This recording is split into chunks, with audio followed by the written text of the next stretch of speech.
Hello everyone, welcome back to my channel. I feel like it has been so long since I posted a video.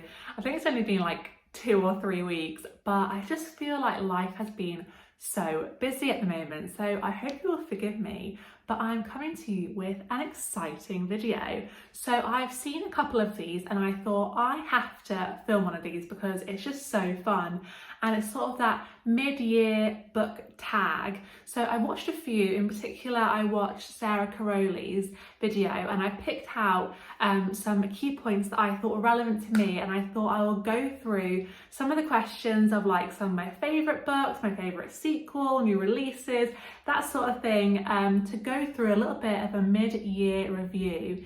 It is now, I think, almost July, which is crazy. So yeah, we've had a good first half of the year there, so lots to go through. I feel like the first part of this year has been quite good reading wise for me.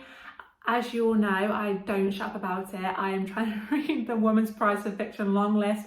I'm almost at the end, so I think a good chunk of my time has been taken up by that. But I have read some amazing books for the first 6 months of this year, so I am excited to talk you through them. So the first one is my favourite book that I have read in the first half of this year, and this one was actually very, very difficult, but one that gave me just that, you know, that feeling when you read a book and you're like, I am just loving every minute of this. It had to be Canary Road by John Steinbeck. I just absolutely loved reading this book, and I read it back in January, so that just shows how much it still sticks in my mind. I've read 2 John Steinbeck novels this first half of the month. I absolutely love John Steinbeck's work. Every single book that I read from his, I have just loved, which is crazy because I remember when I studied Of Mice and Men in like year 6, I was like, oh my God, this is so rubbish. But now I absolutely love him. I'm definitely going to read Of Mice and Men again, and I'm sure I will love it this time round.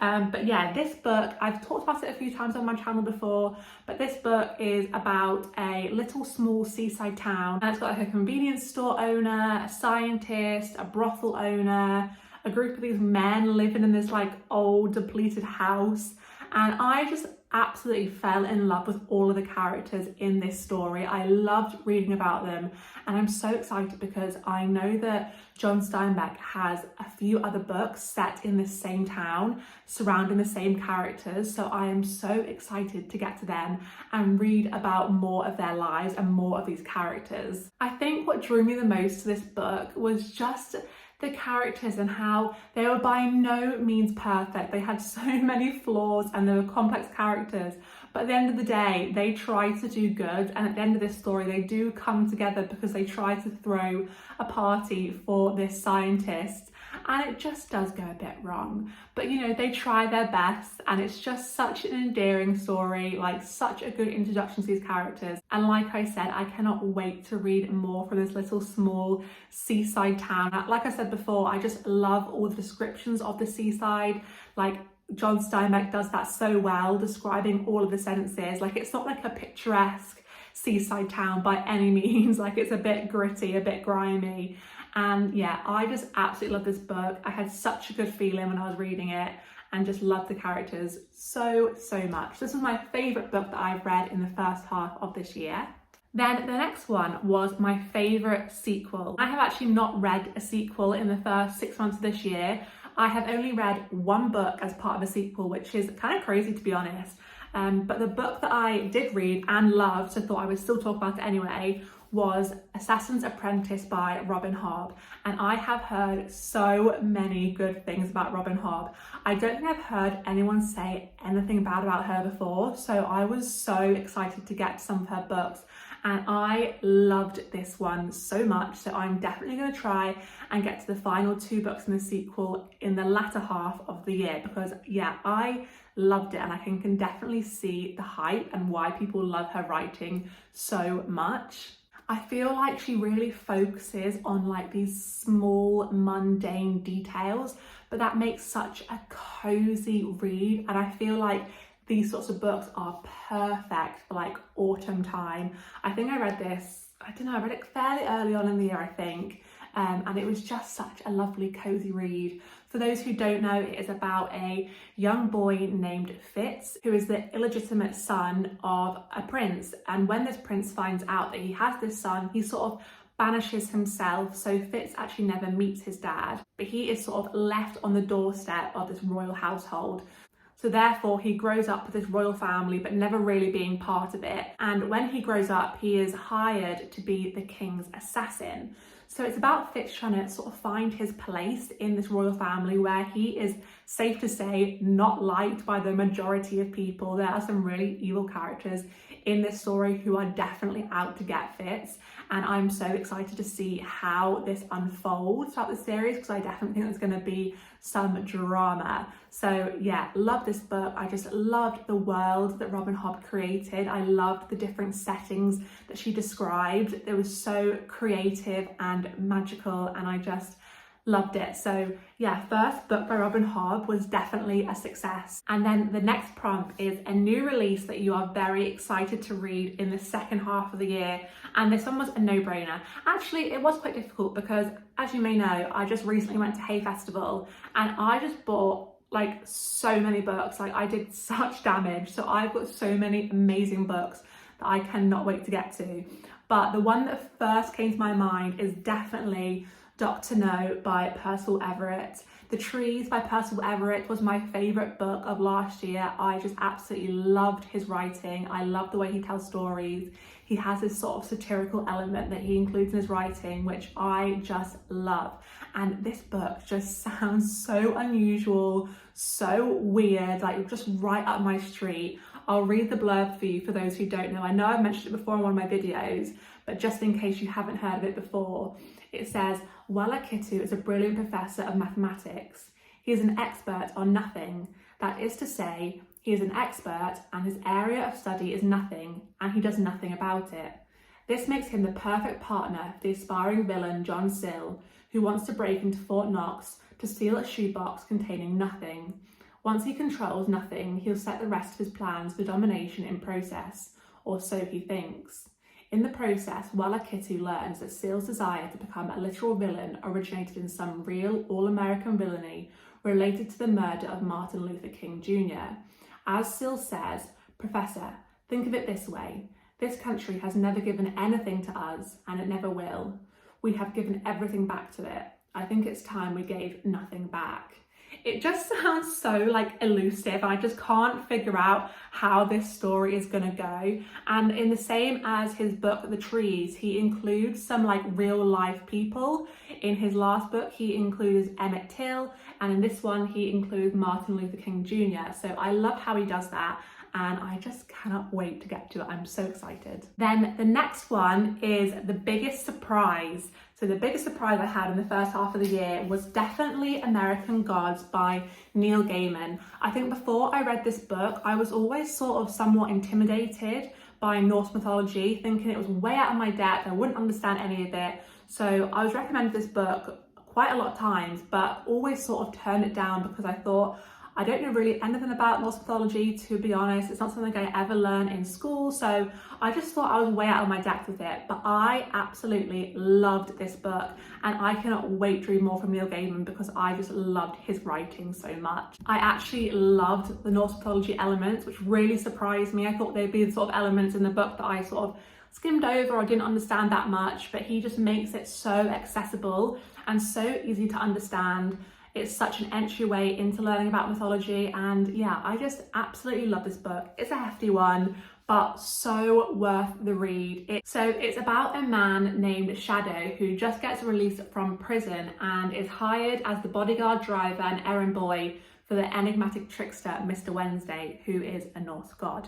And it's sort of like this fun, wacky road trip style book that takes you all around America. I just thought it was so fun. It introduced you to so many mythological characters, and I just loved it so much, and was a big surprise to me because I really didn't think I would enjoy it as much as I did, and I didn't think I would enjoy those mythology elements as much as I did.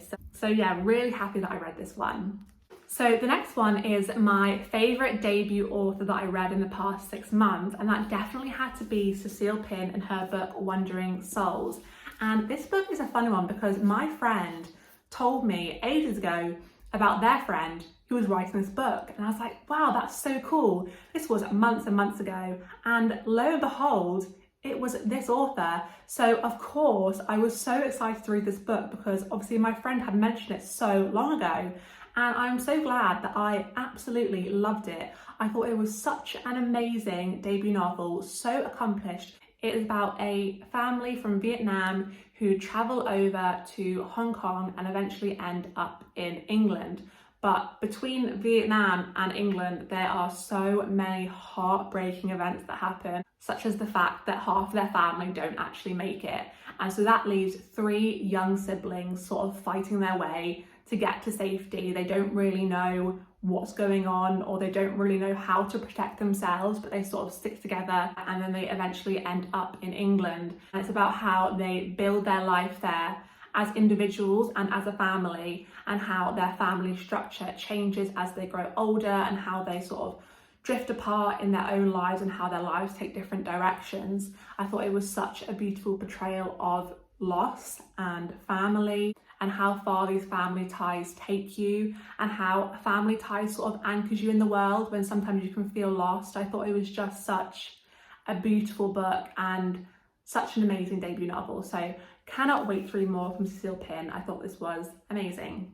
And next up, just quickly, was a book that made you happy. And I'm sorry, I just have to say this one again, like the characters in this story in Canary Road by John Steinbeck just made me so happy. I loved all of them. They all had their own little personalities, their own little adventures in the world, and it just made me so happy to read. But yeah, this one made me very happy, so I won't dwell on that one.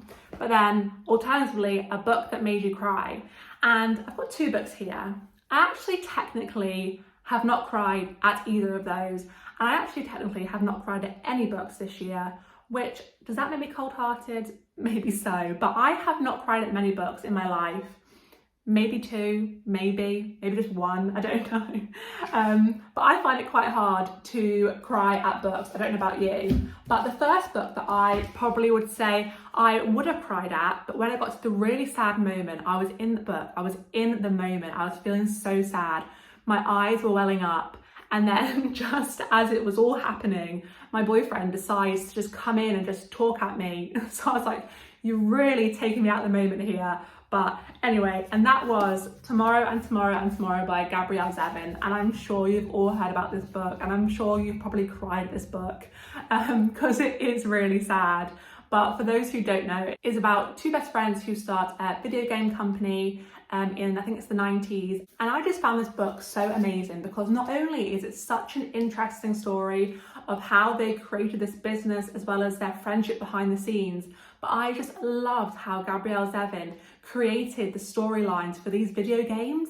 Like, that to me was just equally as interesting and equally as creative as the story itself. So I thought it was so amazing. Yeah, it is really heartbreaking. For those who read it, you will know the scene that I'm talking about.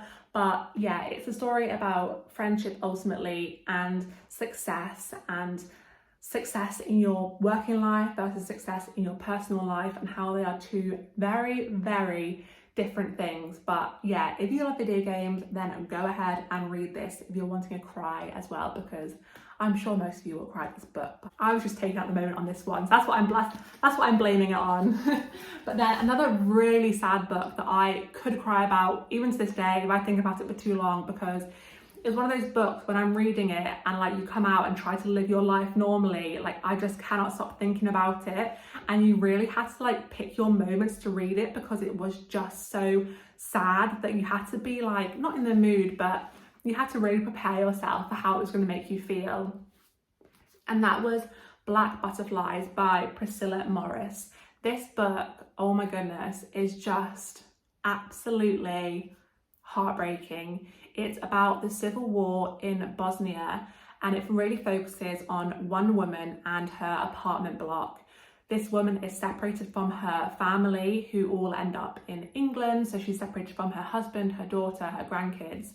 And it shows the very slow decline and the very, very quick decline of the place that she is living, which is Sarajevo, I think that's how you say it.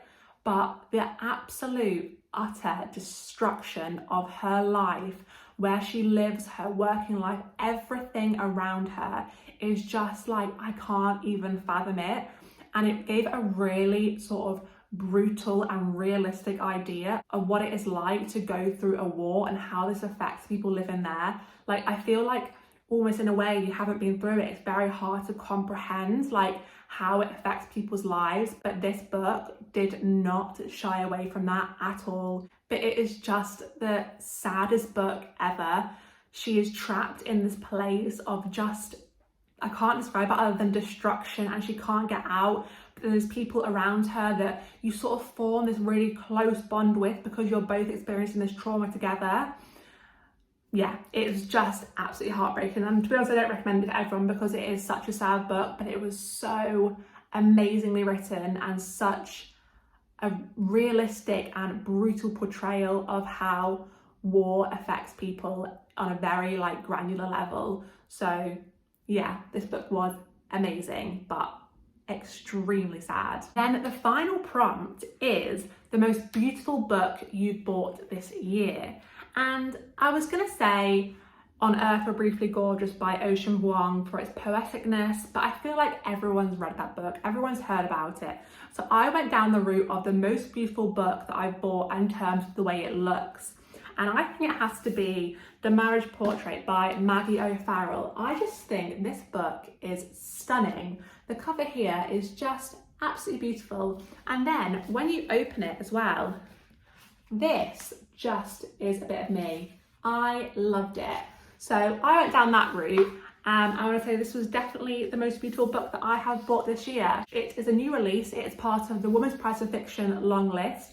I have read a few books by Maggie O'Farrell before, and I really love this one. This book was definitely very different to other books that she has written, and this book is based on a true story, which I found so interesting. It's about a young girl called Lucrezia, who is the daughter of a duke in Tuscany in the 1500s, and she is forced to marry her husband very, very young. I think she's like 14 or something. Against her will, she did not want to. And only a year later, she is dead. Now, people say that it was an illness, but a lot of people think that her husband killed her. So this story is all about that. I mean, obviously it's Maggie O'Farrell's take on what could have happened, but it was just so interesting. And the whole way through it, I was like, oh my gosh, this actually could have happened. So yeah, I thought it was really interesting, really enjoyed it. Really loved the time setting as well as the fact that it was set in Italy. I loved that. It was a very brutal time. So yeah, a really interesting take on this real life event. So gripping, and like they say, real life is stranger than fiction. So yeah, really recommend this book, loved it. So they are all the books I have for this sort of 6 month in review. It was really good to look back at all the books that I've read, seeing what I liked, seeing what I didn't like, and I hope I have an even better latter part of the year in terms of reading. I've got so many amazing books to get to that I am just itching to get to, so cannot wait to do another check-in in another 6 months. So thank you so much for watching, and I will see you in my next video.